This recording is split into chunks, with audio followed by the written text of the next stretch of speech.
एक शहर में एक परिश्रमी, ईमानदार और सदाचारी लड़का रहता था। माता पिता, भाई बहन, मित्र, रिश्तेदार सब उसे बहुत प्यार करते थे। सबकी सहायता को तत्पर रहने के कारण पड़ोसी से लेकर सहकर्मी तक उसका सम्मान करते थे। सब कुछ अच्छा था, किंतु जीवन में वह जिस सफलता प्राप्ति का सपना देखा करता था, वह उससे कोसों दूर था। वह दिन रात जी जान लगाकर मेहनत करता, किंतु असफलता ही उसके हाथ लगती।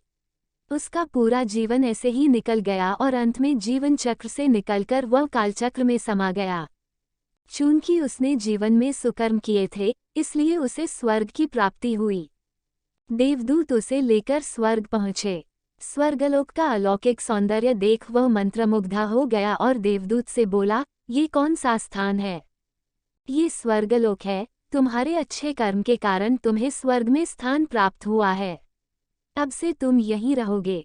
देवदूत ने उत्तर दिया। ये सुनकर लड़का खुश हो गया।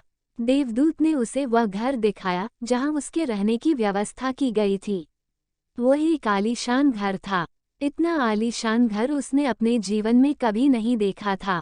देवदूत उसे घर के भीतर लेकर गया और एक एक कर सारे कक्ष दिखाने लगा। सभी कक्ष बहुत सुंदर थे। अंत में वह उसे एक ऐसे कक्ष के पास लेकर गया जिसके सामने स्वप्न कक्ष लिखा हुआ था। जब वे उस कक्ष के अंदर पहुंचे तो लड़का ये देखकर दंग रह गया कि वहां बहुत सारी वस्तुओं के छोटे छोटे प्रतिरूप रखे हुए थे। ये वही वस्तुएं थीं जिन्हें पाने के लिए उसने आजीवन मेहनत की थी, किंतु हासिल नहीं कर पाया था। आलीशान घर, कार, उच्चाधिकारी का पद और ऐसी ही बहुत सी चीजें जो उसके सपनों में ही रह गए थे। तारांकिन। वह सोचने लगा कि इन चीज़ों को पाने के सपने मैंने धरती लोक में देखे थे, किंतु वहाँ तो ये मुझे मिले नहीं। अब यहाँ इनके छोटे प्रतिरूप इस तरह क्यों रखे हुए हैं? वह अपनी जिज्ञासा पर नियंत्रण नहीं रख पाया और पूछ बैठा, ये सब यहाँ इस तरह, इसके पीछे क्या कारण है? तारांकिन। देवदूत ने उसे बताया, मनुष्य अपने जीवन में बहुत से सपने देखता है और उनके पूरा हो जाने की कामना करता है, किंतु कुछ ही सपनों के प्रति वह गंभीर होता है और उन्हें पूरा करने का प्रयास करता है।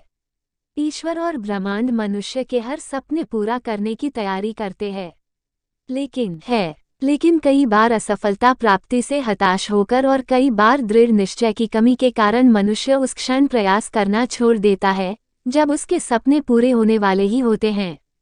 उसके वही अधूरे सपने यहाँ प्रतिरूप के रूप में रखे हुए हैं। तुम्हारे सपने भी यहाँ प्रतिरूप के रूप में रखे हैं। तुमने अंत समय तक हार न मानी होती तो उसे अपने जीवन में प्राप्त कर चुके होते। लड़के को अपने जीवन काल में की गई गलती समझ आ गई, किंतु मृत्यु पश्चात अब वो कुछ नहीं कर सकता था।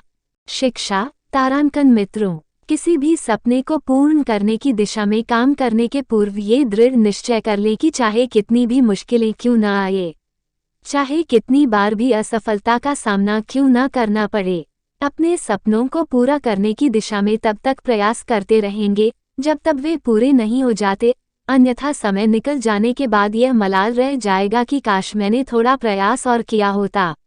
अपने सपनों को अधूरा मत रहने दीजिए, दृढ़ निश्चय और अथक प्रयास से उन्हें हकीकत में तब्दील करके ही दम लीजिए। तारांकिन। सदैव प्रसन्न रहिए, जो प्राप्त है पर्याप्त है। तारांकन। राधे राधे।